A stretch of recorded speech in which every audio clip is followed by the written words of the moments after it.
अपने समय के महान वैज्ञानिक अल्बर्ट आइंस्टाइन जब गांधी से मिले तो आइंस्टाइन ने उनके बारे में कहा कि आने वाली पीढ़ी विश्वास नहीं करेगी कि हारमांस का एक ऐसा इंसान भी इस धरती पे हुआ था। हमने देखा कि प्रधानमंत्री जब अमेरिका की यात्रा पे गए तो उनको कहा गया कि लोकतांत्रिक गांधी के मूल्यों पे आपको देश चलाना होगा और उसमें मेरी आस्था है। और हाल के दिनों में पूरी दुनिया में गांधी की मूर्तियां तोड़ी भी गई हैं। भारत के परिप्रेक्ष्य में अगर हम देखें तो शायद ही कोई ऐसा व्यक्ति होगा जो महात्मा गांधी शब्द की छाया से बच पाया होगा। गांधी से असहमतियां होंगी, सहमतियां होंगी, किसी ना किसी रूप में सबों के पास एक अपने अपने गांधी हैं। उससे विरोध भी है, उनसे सहमति भी है, पर यही गांधी के होने, अब तक होने की एक सार्थकता को दिखाता है। और आइंस्टाइन का जो वो कोट है उसको झुठलाता भी है कि आने वाली पीढ़ी शायद इस हारमांस के इंसान को के बारे में जानेगी भी। गांधी अपने मरने के, शहीद होने के बाद अब तक हमारे बीच में है और जिस रूप में है मुझे लगता है कि आगे भी रहेंगे। हम तीनों एक रिसर्च स्कॉलर रहे हैं और अपने अपने विषयों पे काम करते हुए गांधी से रूबरू भी होते रहे हैं, उनसे सहमत असहमत भी होते रहे हैं। तो आज गांधी पे बात करने का मुख्य यही है कि हम लोगों के जीवन में गांधी या हम लोगों के एकेडमिक काम में गांधी किस तरह आते हैं, किस तरह से उनसे हमारी असहमतियां बनती हैं। सहमतियों रविन्द्रनाथ टैगोर जैसे बड़े कवि नहीं मिले और निराला फिर गांधी से उस पर बहस करने गए थे और उन्होंने बोला कि धन्य है महात्मा आप, कि आपने हिंदी साहित्य में ना मुझे पढ़ा है, ना महादेवी को पढ़ा है, ना बाकियों को पढ़ा है, और आपने कहा कि हिंदी साहित्य में तो रविंद्र जैसा कोई कवि नहीं हुआ। तो इस पूरे संदर्भ में अब फिर गांधी हिंदी की पूरी वकालत भी करते हैं बाद के दिनों में, हिंदी को लेकर वो संघर्ष भी करते हैं। तो आपके पूरे जीवन में और एकेडमिक पूरे काम में गांधी किस तरीके से आते हैं और किस तरह से सहमति बनाते हैं, असहमति बनाते हैं? नमस्कार, बहुत बहुत धन्यवाद आपका मुझे इनवाइट करने के लिए। देखिए, गांधी के बारे में आपको किसी को भी ये बात जानना सबसे जरूरी है कि गांधी उस दौर के सबसे बड़े व्यक्ति थे। सबसे बड़े व्यक्ति सिर्फ राजनीतिक लिहाज से नहीं थे, राजनीति उनके हर विचार के केंद्र में थी, लेकिन वे उनका जो सोचने और समझने का, चिंतन का जो दायरा है वो सिर्फ राजनीतिक नहीं था, है ना। आप ये कह सकते हैं कि दूसरे शब्दों में कि उनकी जो राजनीति थी उसके केंद्र में सिर्फ जो प्रशासनिक राजनीति है वो नहीं थी, बल्कि उनके जीवन का जो हर चीज थी वो राजनीति थी, है ना। तो इस तरह से अगर आप देखें तो वो घोर राजनीतिक व्यक्ति थे, है ना। तो जो आज हम जिसको राजनीति कहते हैं ना, वो नहीं थी उनके लिए राजनीति। तो अगर आप आज के परिप्रेक्ष्य में देखिए तो एक भी ऐसा मसला नहीं है समाज का जो कि गांधी से अछूता है। गांधी ने ये जो वॉल्यूम आप देखेंगे गांधी वांग्मय के, जो कि ऑनलाइन भी अवेलेबल है, लगभग सभी लाइब्रेरी में मिल जाते हैं। अगर आप उनसे गुजरेंगे तो शायद ही कोई ऐसा मुद्दा छूटता है जिसपे गांधी ने कुछ लिखा या बोला ना हो। चाहे वो मैंने भाषा पे काम किया था, भाषा का मुद्दा हो, आप जानते हैं हिंदुस्तान की पूरी अवधारणा को कितना उन्होंने बैठ किया। उसके अलावा ग्राम स्वराज है, ठीक है, सामाजिक सुधार है, चरखा काटने का लेकर, मशीनों को लेकर, उद्योग को लेकर, तो कोई ऐसा एरिया वो नहीं छोड़ते हैं, ठीक है। लेकिन यहाँ पे सबसे ध्यान रखने की बात जो है वो ये है कि उन सारे इलाकों में गांधी एक राजनीतिज्ञ के रूप में जाते हैं, है ना। गांधी ऐसे नहीं जाते हैं कि मैं भाषा पर बात करने जा रहा हूँ तो भाषा वैज्ञानिक तरीके से करूंगा, या मैं स्वराज से बात कर रहा हूँ तो ग्रामीण समाज को समझने के लिए कर रहा हूँ, वो नहीं कर रहे। वो वहाँ पे राजनीतिक नजरिए से अब मेरा भाषा पे काम रहा है तो मैंने पूरा गांधी को भाषा पे जो लिखा है वो पढ़ा हुआ है मेरा। उससे मुझे ये पता चलता है कि गांधी कोई भाषा वैज्ञानिक सुधार या भाषाई सुधार के लिए नहीं आए, भाषा के लिए उनका सीधा सीधा राजनीतिक मतलब था। मतलब ये था कि हिंदू और मुसलमान दो लोग भाषा की वजह से लड़ते। दूसरा ये था कि भारत में, ठीक है, अलग अलग भाषाएं बोली जाती है, उसकी वजह से हमारे जो राष्ट्रीय एकता है उसको नुकसान होता है। दो उनके मुख्य तत्व थे। जिनकी वजह से वो भाषा के क्षेत्र में आए और उन्होंने ठीक है हिंदुस्तानी एक भाषा वो लेके आए जिससे हिंदू मुसलमान एक की भावना को बल मिलता है और वो उस भाषा का प्रचार होता है। अब हम अगर उस भाषा को लेकर गांधी के इस विचार को लेकर हम भाषा शास्त्र के क्षेत्र में जाए और ये बोले कि नहीं इस उनकी भाषा में ये कमी थी, उनकी भाषा में ये कमी थी, मिलेगी वो सब कमियां, वहां पे असहमति होगी आपके लिए, ठीक है। क्योंकि जाहिर सी बात है जब हम एक जैसे आज हम लोग जो इस क्षेत्र में अपने अपने और किसी नए क्षेत्र में जाके हम लोग अपने नजरिए से देखें तो वो फिट नहीं बैठेगा। तो वो गांधी के साथ एक समस्या रहती है, उससे असहमतियां भी होगी। उस एरिया का जो एक्सपर्ट है उसको लगेगा कि हाँ ये असहमति का क्षेत्र है, ठीक है। जैसे आज एक बहुत ही लोकप्रिय धारणा है कि गांधी जो है ना हिंदुस्तानी के समर्थक थे और हिंदी के विरोधी थे। ऐसा नहीं कि गांधी हिंदी के विरोधी थे, गांधी हिंदी के विरोधी नहीं थे, गांधी हिंदी के समर्थक थे, लंबे समय तक समर्थक रहे। फिर बाद में जब हिंदी साहित्य सम्मेलन की तरफ से संस्कृतनिष्ठ हिंदी का एक बहुत बड़ा दबाव उन पर आता है, तब फिर गांधी सम्मेलन छोड़ के अलग जाते हैं फिर वहां अपनी, और वहां पे भी उनको हिंदी से मेल नहीं है। और सबसे दिलचस्प बात क्या है, गांधी खुद गुजराती थे, गांधी हिंदी भाषी नहीं थे, गांधी खुद गुजराती थे, है ना, लेकिन वो हिंदुस्तानी का या हिंदी का समर्थन कर रहे थे। यहीं पे निराला का प्रसंग आता है, ठीक है। वो बंगाल की बात कर रहे हैं और बंगाल में रविंद्र से तुलना वो हिंदी के उनकी कर रहे थे कि हिंदी में ऐसा कोई वो नहीं है, ठीक है। तो ये है कि गांधी एक इतना बड़ा व्यक्तित्व था कि वो कमोबेश हर एक पक्ष पे अपना विचार रखते थे और भारत का जो जनमानस था वो इस बात की उम्मीद भी करता था कि वो हर एक पक्ष पे गांधी अपना विचार व्यक्त करे। जैसे मान लीजिए आज भी होता है कोई बड़ा लेखक है तो लोग सोचते हैं कि अच्छा कुछ प्रोग्राम हो रहा है, अच्छा उनका क्या विचार है इस पे। आजकल थोड़ा कम हो गया, लेकिन उस जमाने में होता था कि अच्छा आप एक नई किताब निकाल रहे हैं तो अच्छा ठीक है गांधी जी के विचार ले लेते थे, गांधी जी को एक चिट्ठी लिखते थे लोग। ये नेहरू जी पे आप देखेंगे बहुत सारी भूमिकाएं नेहरू जी ने लिखी हुई है ना, तो वो सब आप कुछ कामकाज नया शुरू करने जा रहे हैं, पता लगा गांधी जी को चिट्ठी लिखी कि हम जो है एक नई यूनिवर्सिटी की स्थापना करने जा रहे हैं, तो गांधी जी उस पर अपना विचार लिखेंगे, पता लगा गांधी जी के शिक्षा संबंधी विचार वहां से आपको आज मिल रहे हैं। तो गांधी जी एक इतना बड़ा व्यक्तित्व थे कि आपके जीवन और समाज का कोई भी क्षेत्र उनसे अछूता नहीं था।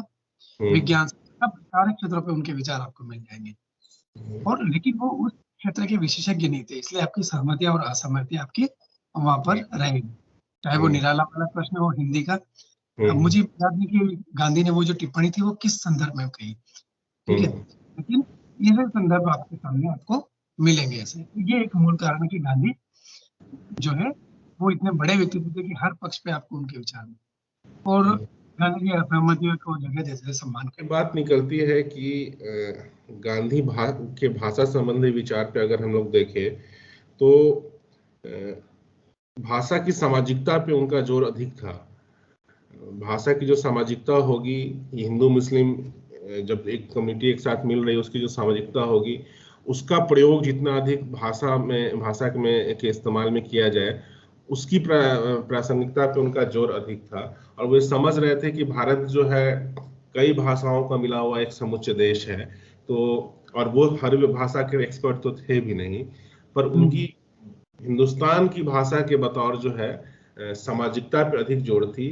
भाषा की जो बाकी चीजें होती हैं अकादमिक जगत में उन पे ना ही उनकी पकड़ थी ना ही उसके बारे में, लेकिन उनके कमेंट्स उन विषयों पे बराबर आते रहते थे।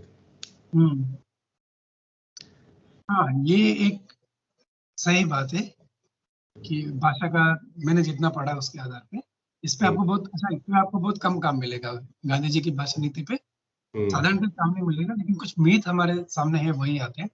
लेकिन हमें भाषा के क्षेत्र में मैंने काम किया उस समय कि आपको ये बात ध्यान रखना चाहिए कि गांधी राजनीतिज्ञ थे, वो भाषा शास्त्री नहीं थे, वो राजनीतिक नजरिए थे, भारत के राजनीतिक भविष्य को सुधारने के या मांझने के मद्देनजर वो भाषा के प्रश्न।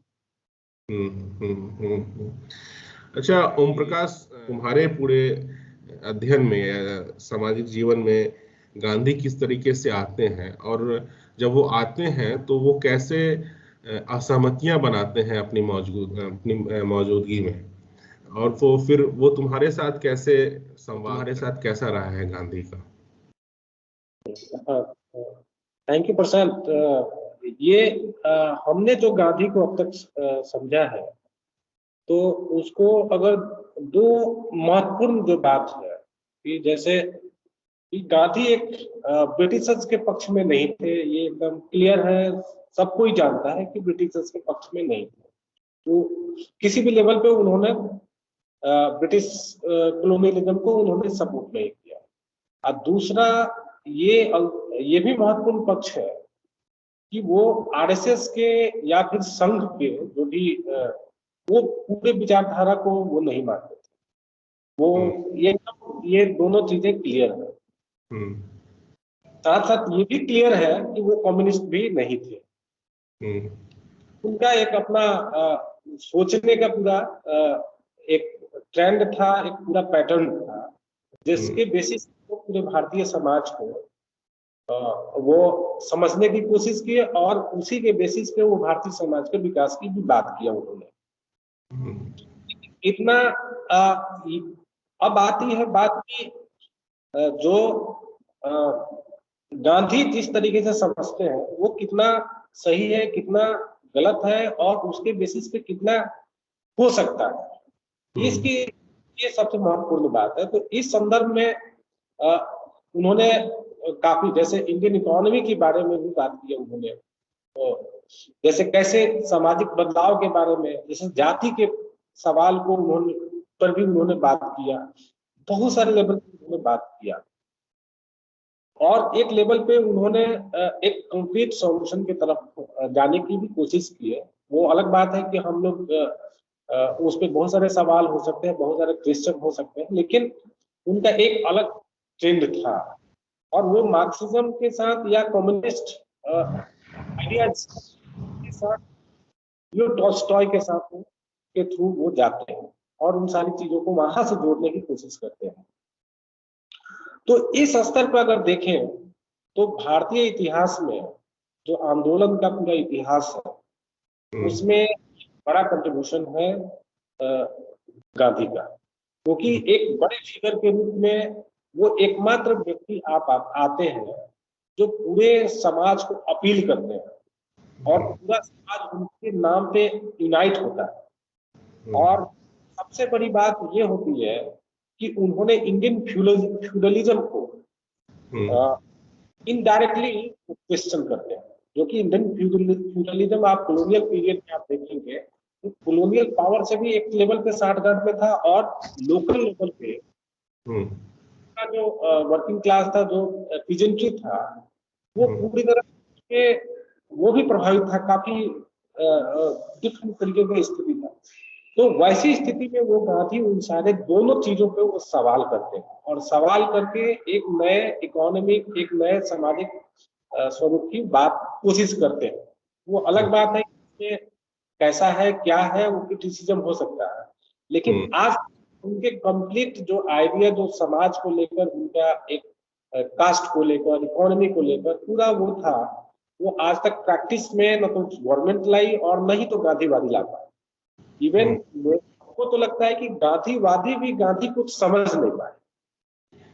वो मतलब गांधी को समझना मतलब कि अहिंसा को ही आधार मान के गांधी को समझते हैं, जबकि गांधी के बहुत डायमेंशन है, केवल गांधी अहिंसा नहीं, सारी चीजों में हिंसा की भी बात है और हिंसा भी एक स्ट्रैटेजी के तहत वो अहिंसा की बात करते हैं, वो अलग बात है, लेकिन गांधी को अहिंसा तक ही सीमित नहीं किया जा सकता मेरे ख्याल से। वो कई एक अल्टरनेटिव एजुकेशन की जो बात करते हैं वो उसके बाद इकोनॉमी की जो बात करते हैं वो कंप्लीटली एकदम एक अलग तरीके का है। और वहां कहीं ना कहीं लगता है कि जो आंदोलन में जो प्रोग्रेसिव मूवमेंट है वहां आके उस पे सोचने की जरूरत है कि वो अल्टरनेटिव जो दे रहे हैं, क्योंकि अब तक उनके गांधी का अल्टरनेटिव पे बात हुई नहीं है, काम भी नहीं हुआ है, प्रैक्टिस भी नहीं हुआ है, गांधी नहीं की है, दूसरे तबके के लोग भी नहीं किए हैं। तो प्रोग्रेसिव जो मूवमेंट है उसको थोड़ा सोचने की जरूरत है, चेकआउट करने की जरूरत है कि क्या वो पॉसिबल है, क्या गांधी का क्या मतलब है वो अल्टरनेटिव। क्योंकि अल्टरनेटिव इंडियन सोसाइटी में एकमात्र गांधी बात करते हैं, उसके बाद प्रोग्रेसिव अभी भी बात करते हैं, तो थोड़ा सा उनके साथ जाके थोड़ा चेक करने की जरूरत है। तो मुझे हम गांधी को इस तरीके से समझते हैं। अच्छा, बतौर रिसर्चर होने के साथ साथ तुम एक कार्टूनिस्ट भी हो। तुमने कार्टून के फील्ड में भी अपनी थोड़ी मोड़ी दखल रखी है। और गांधी विश्व की राजनीति में या भारत की राजनीति में जब आते हैं तो विश्व में, पूरे विश्व के पटल पे गांधी की बड़ी क्रिटिक होती है। और वो कार्टून में एक्सप्रेस भी होता है, वो चाहे वो गोलमेज कॉन्फ्रेंस में जा रहे हैं या वहाँ उस समय के पॉपुलर लीडर्स वगैरह से मिलने जा रहे हैं। और वो उस समय के पेपरों में छपता भी है कि गांधी को वहाँ की दुनिया कैसे देख रही है, भारत में गांधी को बतौर कार्टूनिस्ट लोग कैसे देख रहे हैं। तो कला के पक्ष से गांधी को जिस तरीके से देखा गया शुरुआत में, और फिर बाद में गांधी कला के पक्ष में जिस तरीके से इमर्ज होते हैं, उसको किस तरीके से देखा जाए? बतौर में जिस तरह से एक्सप्रेस किया गया शुरुआत में, जो कार्टून में वेस्ट के कार्टून में उनका मजाक उड़ाया गया, वही मजाक गांधी को फिर पूरे डिबेट के सेंटर में भी ले आया। गांधी मजाकिया मजाकिया होते होते धीरे धीरे मुख्य प्रासंगिक रूप में भी सामने आए, और फिर गांधी को लोग धीरे धीरे फिर समझना शुरू किए। मतलब ब्रिटेन के अखबारों ने गांधी का मजाक उड़ाया, और वो मजाक फिर इतना अधिक पॉपुलर हो गया कि अमेरिका से और बाकी देशों से रिसर्चर लोग आने लगे और गांधी को समझने की कोशिश करने लगे कि वास्तव में गांधी जो प्रयोग कर रहे हैं, जिस तरह की पॉलिटिक्स की बात कर रहे हैं, वो क्या है। तो जिस तरीके से कार्टून ने गांधी को शुरुआत में बड़े हल्के से प्रेजेंट किया, वो हल्के से प्रेजेंट करना ही गांधी को फिर मेन सेंटर, मतलब हाशिए से उठा के मेन केंद्र में ले आया। ये इसमें गांधी। हाँ। इसमें एक और महत्वपूर्ण बात है कि जो भारत में आर.के. लक्ष्मण का बड़ा नाम है, वो कार्टून कार्टून के एरिया में, आर्ट के एरिया में बड़ा नाम है। आर.के. लक्ष्मण खुद गांधीवादी थे, और उनका जो क्रिटिसिज्म का कार्टून के थ्रू जो पूरे सोसाइटी को जो देखते थे, क्रिटिसाइज करते, वो गांधी के आइडिया के बेसिस पे ही करते थे। गांधी के आइडिया को आधार बना के ही पूरे समाज को देखते थे, और हर चीज को उनका एक ओपिनियन बनता था। तो अगर वो लिखे रादर देन अदर गांधीयन जो लिखे हैं, उनको तो बहुत उसके साथ डिसएग्रीमेंट है कि वो कैसे समझते। लेकिन आर.के. लक्ष्मण का जो समझदारी गांधी को लेकर थी, तो लगता है कि बहुत ही शार्प और वही बहुत ही समझदारी पूर्ण वो गांधी के आइडियाज को यूज करते हैं, और यूज करके पूरे सोसाइटी को देखते हैं और एनालिसिस करते हैं।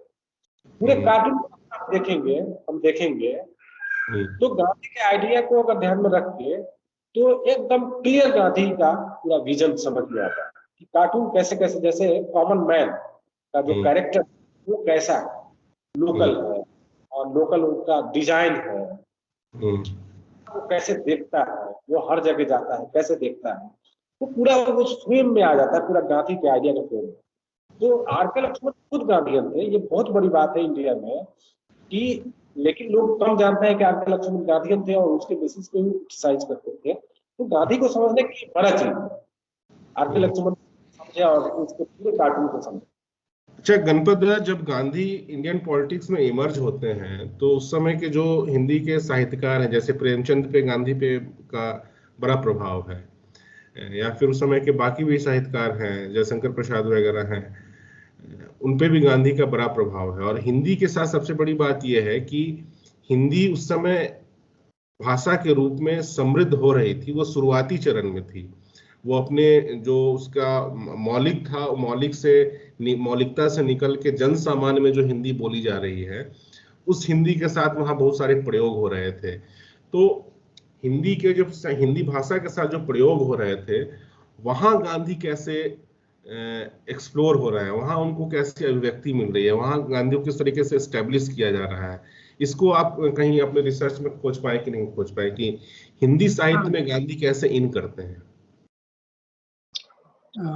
साहित्य में तो आते ही हैं गांधी, ठीक है, क्योंकि गांधी एक विजन के साथ भारतीय राजनीति में आए थे, जिसको आप कह सकते हैं कि एक बहुत आइडियलिज्म जो था वो था गांधी को लेकर, है ना, एक आदर्श समाज को की धारणा वो लेकर आए थे।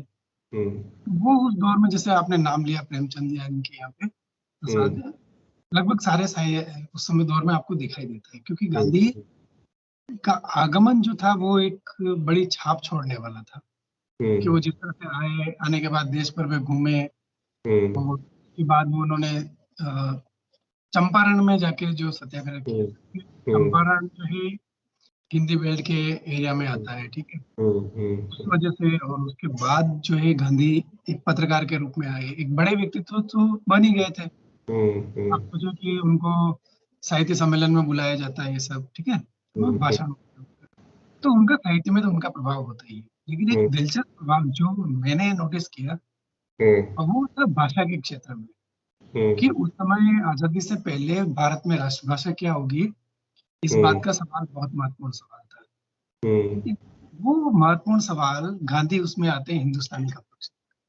तो सवाल गांधी के भारतीय राजनीति में आगमन से पहले से मौजूद था। पहले ही शुरुआत में आपको पता है कि जब लिपि विवाद के रूप में था, नागरी लिपि या फिर फारसी लिपि, फिर उसके बाद जो है वो धीरे धीरे जो गांधी की जो सदी थी, उस सदी में वो प्रश्न रूपांतरित हो जाता है भाषा के प्रश्न पे, कि हिंदी भाषा या उर्दू भाषा, उस प्रश्न पे। तो उसी दौरान गांधी का आगमन होता है भाषा के क्षेत्र में, राजनीति में थी भाषा। गांधी का सीधा सीधा ये था कि कांग्रेस के लिए था उनका मुख्य, कि भाषा वैसी होनी चाहिए जो लोग बोलते हैं। आप अंग्रेजी में कांग्रेस की प्रोसीडिंग चलाएंगे तो जो है यहाँ की जनता नहीं बोलेगी, तो वो भाषा होनी चाहिए जो आम बोलचाल की भाषा। तो गांधी ऐसे पहले नेता थे भारतीय राजनीति के जिन्होंने भाषा के महत्व को समझा, और क्योंकि उन्होंने भाषा के महत्व को समझा था और जिस भाषा पर की वो बात करते थे वो हिंदी भाषा थी, बाद में आगे जाके वो हिंदुस्तानी हो जाती। कई बार गांधी हिंदी और हिंदुस्तानी को एक ही उसमें इस्तेमाल करते। इसकी वजह से क्या हुआ कि जो हिंदी का जो पूरा रचना का संसार था, हिंदी जगत जो था, उसमें गांधी की बहुत बड़ी पेट बनी। तो जो आपकी जो बनारस और यहाँ के इलाहाबाद की जो संस्थाएं थी, हिंदी साहित्य सम्मेलन, नागरिक प्रचारणी सभा, इससे जुड़े हुए जो लोग थे बड़े, चाहे टंडन जी के बारे में आप बात कर लीजिए, या जो और भी जो भी लोग हैं, वो सब गांधी से बहुत सम्मान के साथ मिलते थे।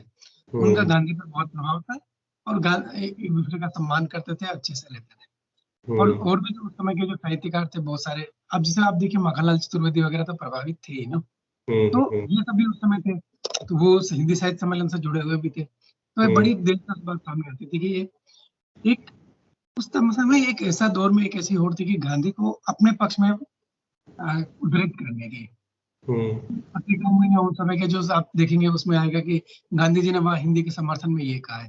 तो उर्दू वाले अपने मीटिंग में करते थे कि गांधी जी ने उर्दू के समर्थन में वहां पर ये बोला।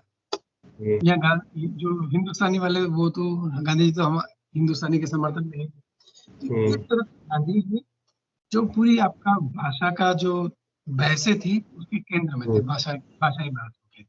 और ये बड़ी दिलचस्प बात थी कि एक ऐसा व्यक्ति भाषाई बहस के केंद्र में था, हिंदी के, जो स्वयं हिंदी भाषी नहीं था, जो गुजराती मूल के व्यक्ति थे, है ना।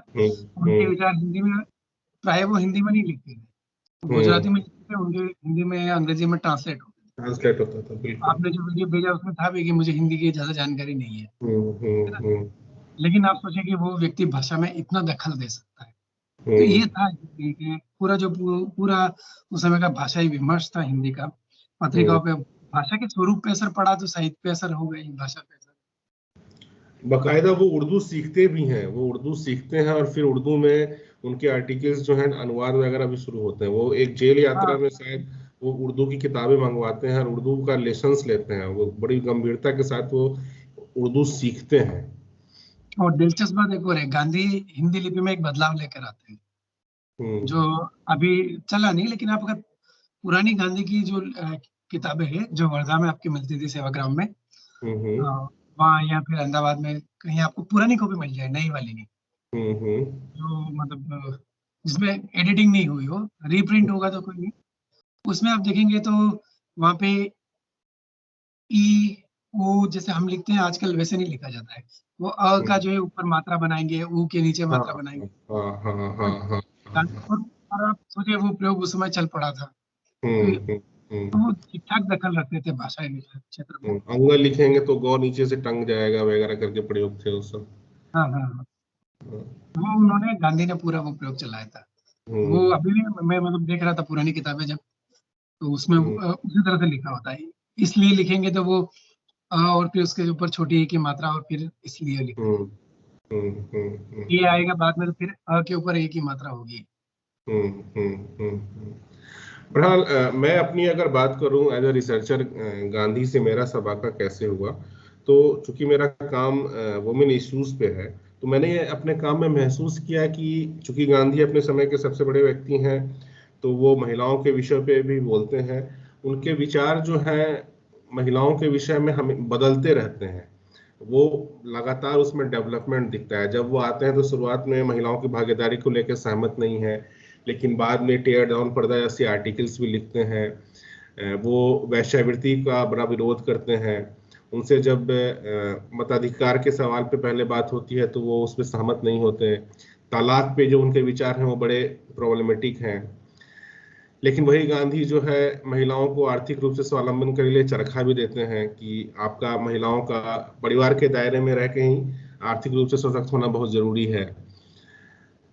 तो मुझे ऐसा लगता है कि चूंकि गांधी पहले के वुमेन महिलाओं के सुधार के लिए जितने भी सुधार कार्यक्रम चल रहे हैं, जिसमें सती है, बाल विवाह है, छुआछूत वगैरह तो चल रहे हैं, वो उसको बहुत हद तक जानते हैं और वो इस बात को समझ रहे हैं कि भारतीय समाज में महिलाओं को लेकर उस हद तक ही बात पुश की जाए जो समाज को मौजूदा समय में स्वीकार हो। अगर बहुत अधिक क्रांतिकारी बात अगर हम अभी इंट्रोड्यूस कर देंगे तो वो शायद जो फ्रीडम मूवमेंट का जो मेन हमारा कॉन्सेप्ट है उसके साथ वो नहीं हो पाएगा और लोग हमसे अलग हो जाएंगे।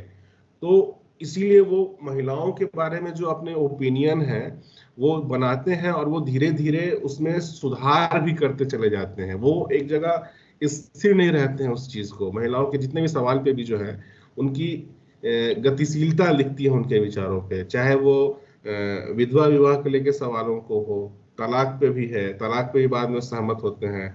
शुरुआत में जब महिला मताधिकार की बात होती है 1918-19 के आसपास में, तो उस पर उनकी सहमति नहीं है।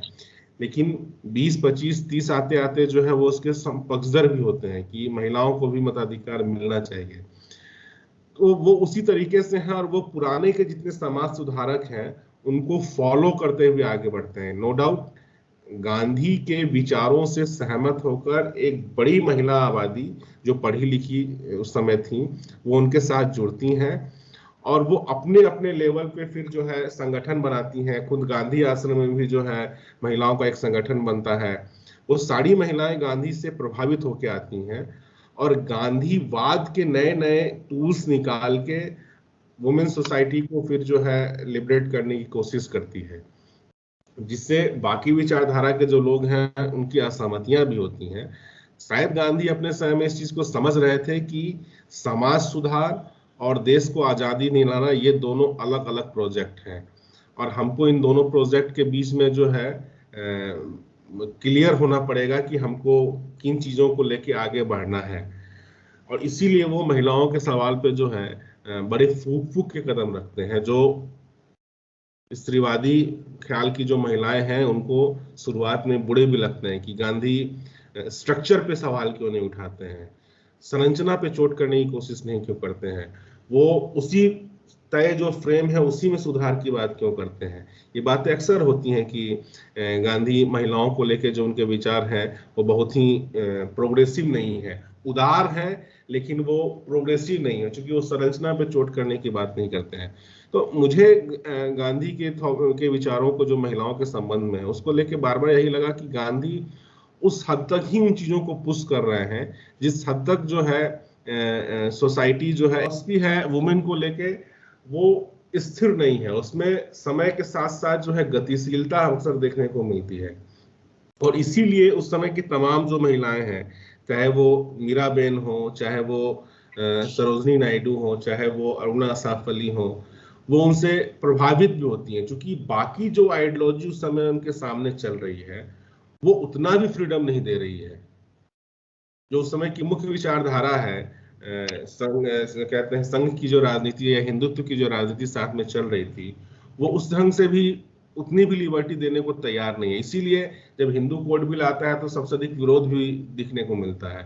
जो अंबेडकर आजादी के बाद सबसे बड़ा परिवर्तन करने की कोशिश करते हैं उसका सबसे अधिक विरोध भी होता है, क्योंकि और इसीलिए मुझे लगता है कि गांधी इन सब चीजों को समझ रहे हैं कि महिलाओं को उनके हक के उनके दायरे से अगर बाहर निकाला जाए तो ये समाज उस ढंग से उसको एक्सेप्ट नहीं करेगा। इसीलिए वहीं तक चीजों को रखो जहां तक समाज उसको एक्सेप्ट करे और हम अपने मेन गोल को कैसे अचीव कर सके, तो वो मेन गोल पे अधिक फोकस रहते हैं। और इसीलिए महिलाओं का जो साहित्य उस समय आ रहा था उसमें गांधी को लेके एक जो है उनके सवाल भी हैं, अंतर्द्वंद भी है। जब उमा नेहरू गांधी से डिबेट करती हैं तो ये सारे सवाल भी उनके सामने उठते हैं और उनको यही जवाब देता है कि भारतीय समाज महिलाओं को पूरी तरीके से स्वतंत्र और समानता देने की स्थिति में नहीं है। इसीलिए आजादी के पूरे आंदोलन में स्त्री समानता के सवाल नहीं सामने कभी आते हैं, स्त्री शिक्षा के सवाल आते हैं, स्त्री जागृति के सवाल आते हैं, स्त्रियों को कैसे क्या कहते हैं आर्थिक रूप से परिवार के दायरे में मजबूत किया जाए, इसके सवाल आते हैं। आजादी के बाद फिर जो है वो स्त्री समानता के 70-80 दशक में वो सवाल बनते हैं। तो महिला क्वेश्चन सवालों के संसर्ग में गांधी मेरे पास इस तरीके से आते हैं। दूसरा, जब मैंने गांधी को डिटेलिंग में पढ़ना शुरू किया तो मुझे लगा कि आजादी के बाद गांधी की जब शहादत हो गई तो गांधी को जिस तरह से लेके आगे बढ़ना था गांधीवादियों को, वो उस तरीके से बढ़ नहीं पाए। गांधी के बारे में हर इशू पे जो उनके फैक्ट्स हैं या तथ्य उसको उस तरीके से रख नहीं पाए, इसलिए गांधी का दुष्प्रचार बहुत अधिक हुआ। गांधी इस रूप में दुष्प्रचारित किए गए कि गांधी को नहीं समझते हुए भी गांधी को गाली देने का एक ट्रेंड चल गया और वो अभी भी मौजूद है। और आपको लगता है कि कुछ महत्वपूर्ण बात अगर इसमें छूट गई हो तो बख्श। ये एक बहुत महत्वपूर्ण बात आपने रेखांकित की इसमें। गांधी के विचार समय के साथ बदलते हैं, है ना, गतिशील विचार है। ये एक बहुत सकारात्मक चीज है कि वो अपने जो विचार थे उस पे रिजिडिटी नहीं थी उनकी। वो अपने मतलब उनको लगा कि हाँ समय के हिसाब से विचार बदले जा सकते और बदले। और मुझे कहीं शायद मैंने पढ़ा है ऐसा, कहीं मुझे पता नहीं, लेकिन गांधी ने कहीं शायद ऐसा लिखा है कि जो मैं आखिर में कहता हूँ वही मेरे मतलब प्रामाणिक विचार माने जाए। तो आपने महिलाओं के बारे में बताया, भाषा के बारे में भी ठीक है सकता है। शुरुआत में वो हिंदी के लेकर वो करते थे और भाषा की परिभाषा में भी हिंदी हिंदुस्तानी के रूप में भी फर्क हो जाता था। वो हिंदुस्तानी के समर्थक थे लेकिन हिंदी साहित्य सम्मेलन में भी जाते थे, दो सम्मेलन में भाषण दिए थे, लेकिन बाद में वो अलग हो गए उससे।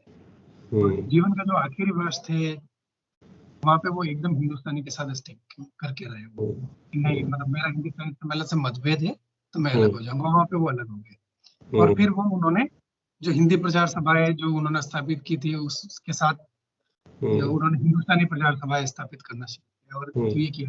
ये बात एक बहुत महत्वपूर्ण है कि उनके विचार स्थिर नहीं रहते, विकासमान है। और अगर आप देखिए एक प्रगतिशील नजरिए से है तो आपको जो धीरे धीरे उनके विचार जो है वो प्रगतिशीलता की तरफ बढ़ते हुए नजर आते हैं। तो ये एक अनुभव भी है जब आप समाज में जाते हैं। ये तो ये आप बहुत महत्वपूर्ण चीज आपने रेखांकित की इसमें। दूसरी बात मैं इस दौरान में मैं ये कहना चाह रहा था कि ये बात सही है कि गांधी को लेकर अफवाहें बहुत है। तो अफवाहों का एक कारण तो ये था कि अभी तो हम देख रहे हैं उनको दुष्प्रचार उनके खिलाफ है ना, लेकिन अभी दुष्प्रचार है, अभी हम उनकी बुराइयां, उनके बारे में मिथक, उनके नफरत फैलाने वाली चीजें हम देखते हैं। लेकिन गांधी अपने जीवन में इतने बड़े व्यक्ति बन गए थे कि उनको चमत्कारी पुरुष के रूप में माना गया ना। आप चंपारण में या उधर देखेंगे आप बहुत सारी जगह उनकी एकदम जो है वो छवि है। मैं इसमें एक चीज आपको रोकता हूँ। गांधी ने पूरे भारत में रेल से बहुत अधिक यात्रा की।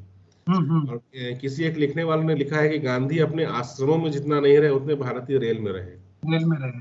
तो वो जो गोरखपुर से उनका है संस्मरण में कि वो जब गोरखपुर की यात्रा से कहीं जा रहे थे और गोरखपुर रास्ते से गुजर रहा था तो लोग जो है उनको गाड़ी को पूरा घेर के खड़े हो गए और रात का समय था। उनका बस एक आग्रह था कि गांधी के दर्शन करवा दीजिए।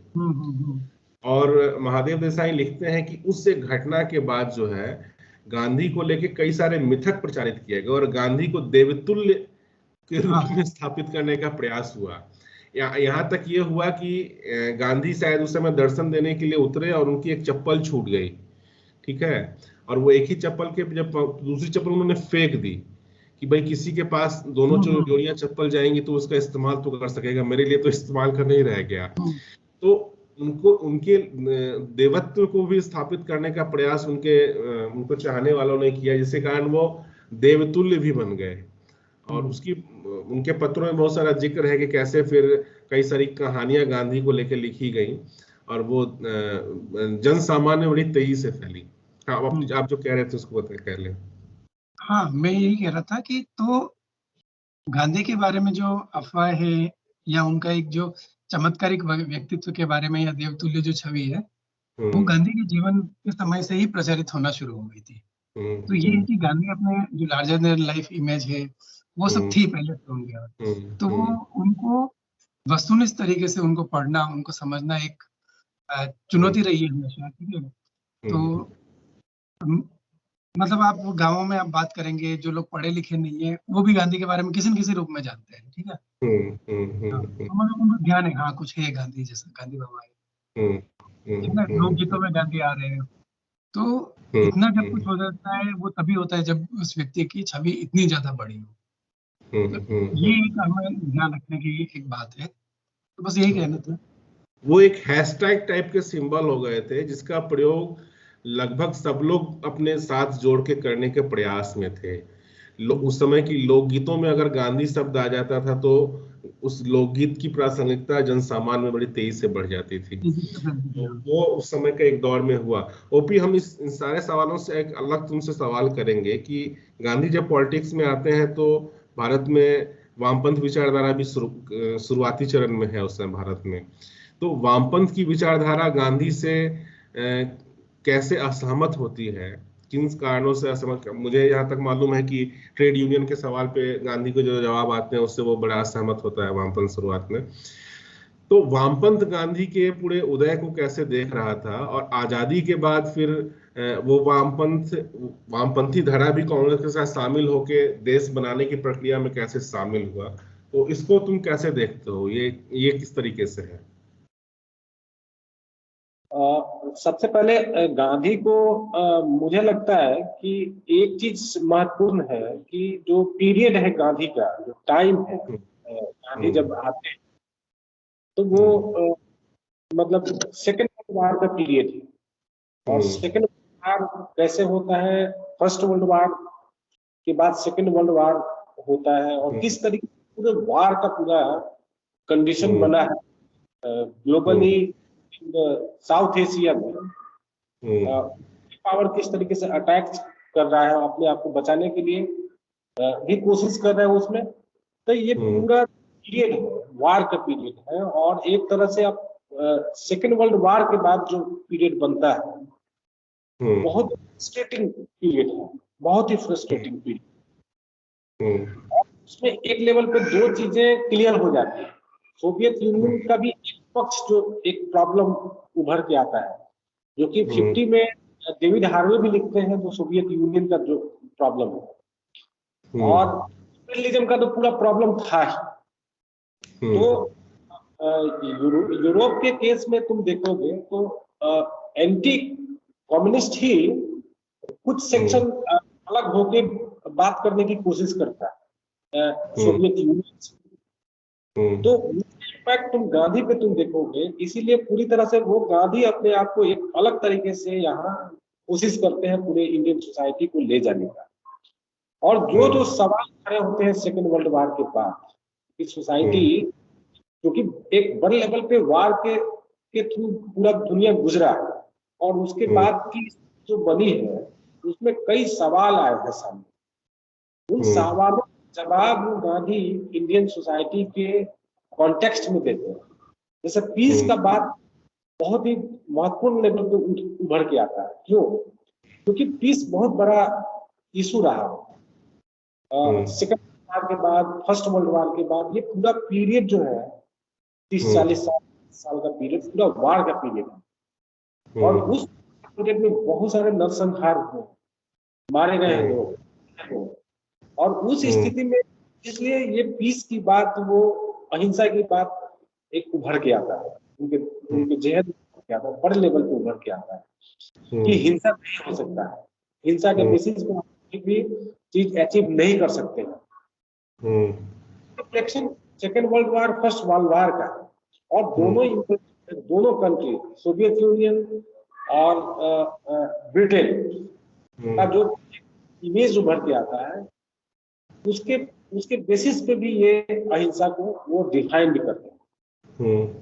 और रही बात दूसरे सवाल, जो विमेन का सवाल है, बहुत सारे सवाल है, तो वो कहीं ना कहीं इसी के इन अराउंड गांधी का पूरा इमेज घूमता है, गांधी का पूरा आइडिया इसी के इन अराउंड घूमता है।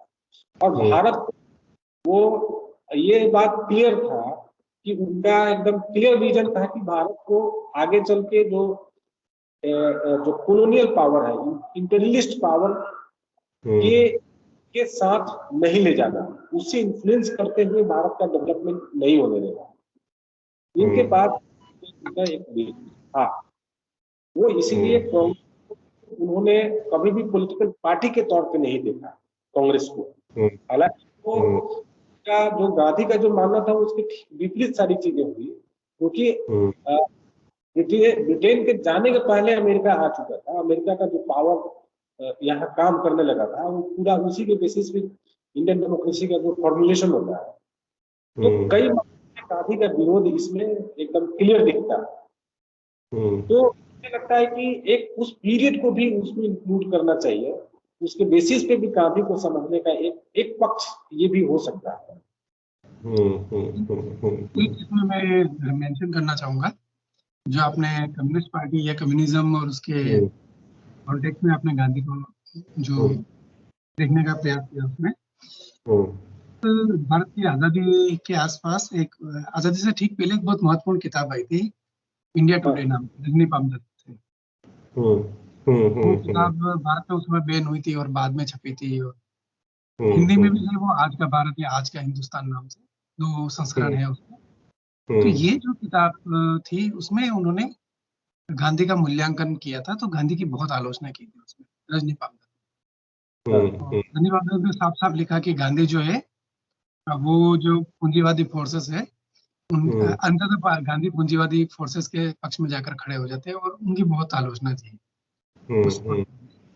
25-30 साल बाद जब उस किताब का दूसरा संस्करण आता है, तो रजनी पामदत्त उसमें लिखते हैं कि इन 25 सालों में क्या बदला। तो उन 25 साल में जो बदला, और उनकी किताब में जो नजरिया बदला जाना चाहिए, उसमें वो महत्वपूर्ण बात रेखांकित करते कि गांधी को देखने का नजरिया बदलना होगा। जिस नजरिए से मैंने 25-30 साल पहले गांधी को मूल्यांकन किया था, गांधी की उतनी आलोचनाएं ठीक नहीं है, उस रूप में वो आता है। तो स्वयं एक कुछ समय के जो एक कद्दावर मार्क्सवादी लेखक थे, वो भी गांधी के लेकर अपना नजरिया जो है उसको रिविजिट करते हैं, उसको बदलने का प्रयास करते हैं। समय के साथ साथ गांधी भी नहीं बदल रहे, गांधी के जो आलोचक है वो भी बदलते हैं। और शायद मुझे ऐसा लगता है कि हर एक व्यक्ति शुरुआत में गांधी से असहमत होता है, लेकिन धीरे धीरे फिर सहमत होने लगता है। यही गांधी के पूरे फिनोमेना में ब्यूटी है कि आप जब गांधी के साथ पूरे असहमतियों के साथ गांधी के साथ घुसते हैं, तो धीरे धीरे, और ये केवल रजनी पामदत्त के साथ नहीं हुआ, ये चीज लोहिया के साथ भी होता है। अच्छा, हाँ। लोहिया की गांधी के साथ बड़ी असहमति है, इसीलिए वो गांधी को कहते भी हैं कि वो कुजात गांधी है। और धीरे धीरे फिर वो गांधी से कई विषयों पे सहमत भी होते हैं, और फिर शुरुआत में तो नेहरू के साथ ही आते हैं। नेहरू के साथ वो पूरे नेहरू की जो पूरी फॉरेन पॉलिसी है उसका पूरा कहते हैं कि बेस जो है लोहिया और नेहरू के डिस्कशन पे ही खड़ा होता है। तो ये गांधी के पूरे विचार में ये खूबी है कि आप उससे तमाम असहमतियां रखिए, लेकिन जब गांधी को जब पढ़ते हैं और गांधी को जब रिवाइव करते हैं, तो उनसे धीरे धीरे सहमतियां बनने लगती हैं। उनका मूल्यांकन बड़ी हड़बड़ी में अगर आप करेंगे तो गड़बड़ा जाएंगे, कि गांधी का मूल्यांकन हड़बड़ी में नहीं हो सकता। और गांधी शायद इसीलिए बहुत बड़ा व्यक्तित्व अपने समय के बनते हैं, क्योंकि वो पूरे भारत को घूमते हैं। पहले वो जन समुदाय के बीच में घूमते हैं, रहते हैं, समझते हैं, उनकी दुनिया को देखते हैं, तो उनका नजरिया धीरे धीरे इसीलिए व्यापक बनता है। आप इसका अम्बेडकर का संदर्भ देखें ना, हाँ तो वहां पर भी आप कुछ चीजें ऐसी पाएंगी, जितना विरोध हम उनके बीच में आज हाँ हम देख पा रहे हैं, तो इतना हाँ संवाद था दोनों के बीच में। हाँ आज भी हम रिजिडिटी के साथ देखते हैं ना, हाँ उतनी रिजिडिटी थी, मतलब मतभेद थे दोनों के असहमतियां थी, लेकिन मतलब हाँ उनकी असहमति थी, लेकिन उन असहमति के बाद संवाद था उनका। संवाद था। ये तो गांधी के साथ अक्सर है, चाहे आप गांधी को आप सुभाष के साथ खड़ा कीजिए, गांधी को भगत सिंह के साथ खड़ा कीजिए, गांधी को अंबेडकर के साथ खड़ा कीजिए, गांधी को लोहिया के साथ खड़ा, सबों की असहमतियां गांधी के साथ हैं। नेहरू के साथ भी कर लेकिन लीजिए। लेकिन एक बिंदु पे गांधी के साथ उनकी सहमतियां भी हैं और सम्मान भी है गांधी को लेके। सब लोग मतलब रेडियो पे प्रसारित करके बोसी गांधी को महात्मा सबसे पहले बनाते हैं। उसके पहले भी कई लोग महात्मा कह चुके हैं, लेकिन पॉपुलर शब्द में महात्मा तो बोसी कहते हैं सबसे पहले गांधी को।